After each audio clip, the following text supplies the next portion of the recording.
अपना नहीं वो क्या तेरे मन में समाई तूने काहे को दुनिया बनाई। ये गाने का एक शेर है तो किसी और ने लिखा था, लेकिन यहाँ पर बदकिस्मती से फिर से उसको प्रमोट किया गया। हालांकि वही शेर है जिसके बारे में पहले से उलमाए किराम ने हमने मुतनब्बह किया हुआ था, और किताब कुफरिया कलिमात के बारे में सवाल जवाब में भी इसका तज़किरा किया गया है कि ये जो शेर है जिसमें माज़अल्लाह ये कहा जा रहा है कि दुनिया बनाने वाले काहे को दुनिया बनाई, क्या तेरे मन में समाई माज़अल्लाह रब्बिल आलमीन। एक तो बेहुदा अंदाज है और ये खुदा पर एतराज़ है, और अल्लाह ताला पर एतराज़ करना याद रखिएगा सरीह खुल्लम खुल्ला कलिमा कुफ्र है। अल्लाह पर एतराज़ करने से बंदा इस्लाम से खारिज हो जाता है, मुर्तद हो जाता है। देखिए कोई कहेगा यार मैं नहीं मानता हूँ, मुझे नहीं मानना है, तो किसी के मानने और न मानने पर शरीयत मौकूफ नहीं है। कोई माने या ना माने, शरीयत का हुक्म ही रहता है। अल्लाह पर एतराज़ करना ये खुदा की तौहीन है, और खुदा की तौहीन करना खुल्लम खुल्ला कुफ्र है। इसमें ये बंदा कह रहा है कि ए दुनिया बनाने वाले माज़अल्लाह क्या तेरे मन में समाई, काहे को तूने दुनिया बनाई, क्या तुम लोगों को पता नहीं कि दुनिया को पैदा क्यों किया गया। अल्लाह ताला कुरान पाक में इरशाद फरमाता है अल्लज़ी खलक़ल मौत वल हयात लियब्लुवकुम अय्युकुम अहसनु अमला।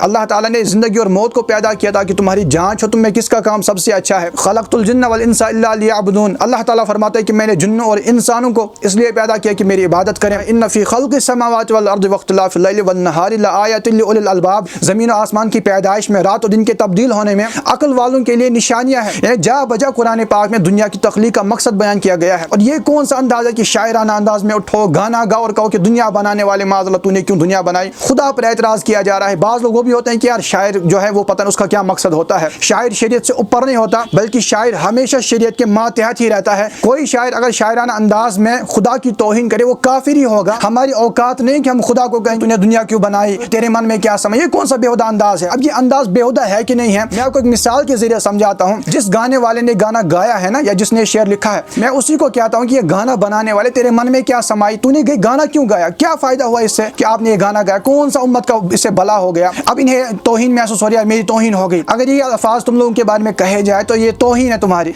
और यही अल्फाज लोग खुदा खालिक के कायनात के बारे में कहोगे, वही तो हम आपको समझा रहे हैं कि ये खुदा की तौहीन है। हमने पहले से ही कई वीडियो इस पर बनाई है कि गानों में कैसे कैसे कुफ्र अशार होते हैं। बहुत कोशिश की कि लोग मान जाए, समझ जाए। अल्हम्दुलिल्लाह कामयाबी भी मिली, बहुत सारे लोग समझ गए कि यार नहीं, गानों से दूर रहना, इसमें कुफ्रियात होते हैं। अब अंदाजा लगा लें, क्या ये गानों से पहले इन लिरिक्स को नहीं पढ़ते होंगे इसमें क्या लिखा हुआ है। अगर माअज़ल्लाह रब्बिल आलमीन किसी के वालिदैन के मतलब गालियाँ लिखी होगी, या वतन और कौम के बारे में गालियाँ लिखी होंगी, क्या वो गाना गाएंगे? नहीं गाएंगे। नहीं यार PSA लग जाएगा। जब आपको इतना होश है कि यार नहीं, मुल्क के खिलाफ नहीं बोलना, मुल्क की कवानीन के खिलाफ नहीं बोलना है, ये गाने का शेर भले ही है लेकिन मुल्क की कवानीन जो है वो हमें पकड़ लेंगे, तो आपको दीन और शरीयत का पास नहीं रहता कि यार खुदा के बारे में क्या बोलना क्या नहीं बोलना। पहले तो गाना ये जायज़ नहीं है, इसकी कमाई भी हराम है। वो तो लोग बाज़ लोग मानते ही नहीं, उनके न मानने से क्या होगा तो मरने की बात पता चलेगा। बाज़ लोग लाइक्स करते हैं ना कमेंट्स में, बड़ा कहते हैं यार आप सक्सेस की तरफ जा रहे हो, कामयाबी की तरफ जा रहे हो। वो लोग तवज्जो से सुने, याद रखिएगा, अगर कोई बंदा कुफ्र कर रहा है उसके कुफ्र की तायीद करते हो ना, उसके कुफ्र को पसंद करते हो, ये समझ रहे हो कि इसने कुफ्र बोला है, खुदा पर एतराज़ कर रहा है, तब भी उसको अच्छा बोलते हो। उन तमाम लोगों पर जो इस कुफ्र को अच्छा कहेंगे उन पर भी हुक्म कुफ्र है, उन पर भी लाजिम है कि इस कुफ्र से तौबा करें और कलिमा पढ़ें, नए सिरे से मुसलमान हो जाएं। फुकाहा किराम का इत्तिफाक है कि कुफ्र पर राजी होने बिल इत्तिफाक कुफ्र होता है। मिसाल के तौर पर कोई माज़अल्लाह खुदा के अलावा किसी और को माबूद समझेगा, आपने नहीं कहा, उसी ने कहा, लेकिन अगर आप उसको अप्रिशिएट करते हो, आप पर भी तो हुक्म कुफ्र होगा।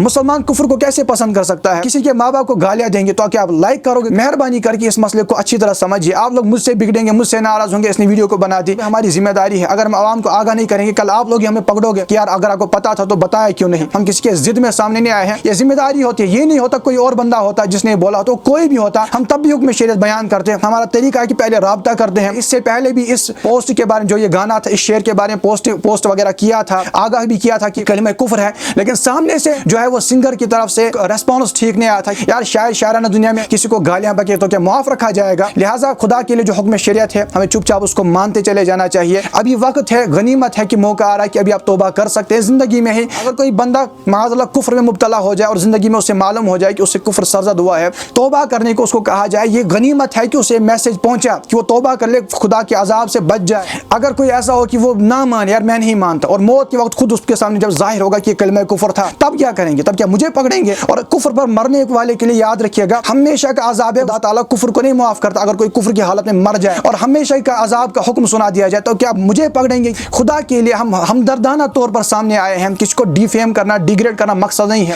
حکم شریعت ہے عوام کے سامنے اسی لیے بیان کرنا ہے تاکہ لاکھوں تک یہ ویڈیو پہنچی ہے۔ حد تو یہ ہے کہ کوئی بندہ بات کرنے والا نہیں ہے، لاکھوں تک کب پہنچے گا کہ یہ کلمہ کفر ہے، اسے توبہ کر لو۔ میں نہیں کہہ رہا، کتابوں کے اندر موجود ہے، مستند ترین ہے، کلمات کفر پر یہ کتاب لکھی گئی ہے، پوری دنیا میں پڑھی اور پڑھائی جاتی ہے۔ اس میں بھی اس شعر کو نقل کیا گیا۔ لازم ہے کہ جس نے یہ ویڈیو بنائی تھی اس کو ڈیلیٹ بھی کرے، کیونکہ آپ کے ذریعے لوگ سنتے رہیں گے، کفر میں مبتلا ہوتے رہیں گے، معاذ اللہ ایمان برباد ہونے کا سلسلہ چلتا رہے گا۔ یہ بھی کوئی زندگی یار کہ ہماری وجہ سے کوئی اسلام سے خارج ہو جائے۔ اگر کسی کی زبان پہ اشعار آپ کی وجہ سے آئے، اس کا مجرم کون ہے؟ مجرم تو وہی ہے نا جس نے ان کو پروموٹ کیا ہے۔ ہوش کے ناخن لیجیے، اس بات کو سمجھے۔ ہم ہمدردانہ طور پر آپ کے سامنے گزارش کرتے ہیں کہ اس ویڈیو کو ضرور ڈیلیٹ کیجیے، اور یہ جو کفریات اس میں بولے گئے ہیں لازم ہے کہ ان سے توبہ بھی کی جائے اور عوام کے سامنے اظہار کیا جائے کہ ہم سے فلاں کفریہ جملہ سرزد ہوا تھا، ہم نے اس سے توبہ کر لی ہے۔ نہ جانے کتنوں نے سنا ہوگا، آپ کے جو فالوورز ہوں گے ان کو آپ کے ذریعے تو پتہ چلے گا نا کہ فلاں کفر تھا، یہ غلط تھا، اگر ہم نے اس کی تائید کی تو ہم پہ بھی توبہ لازم ہے۔ ان کو بھی تو بچانا اب آپ کا ہی کام ہے نا، ان سے توبہ کروانا یہ تو آپ کا ہی کام ہے نا۔ پہلے بھی کئی کامیڈینز ہیں، سنگرز ہیں، ان کو سمجھا بھی چکا ہوں، ان سے بات بھی ہوئی ہے، فلاں فلاں جملہ آپ کا کفریہ ہے، انہوں نے الحمدللہ ڈیلیٹ بھی کر لی، توبہ بھی کر لی۔ آپ بھی سامنے آئے، اس ویڈیو کو ڈیلیٹ کیجیے اور اس کفریہ جملے سے توبہ کیجیے۔ میں آخر میں ایک بات عرض کروں گا ان تمام کامیڈین سے، سنگر سے، جو بھی تم لوگ کام کرتے ہو، پہلے تو حکم شرع معلوم کیجیے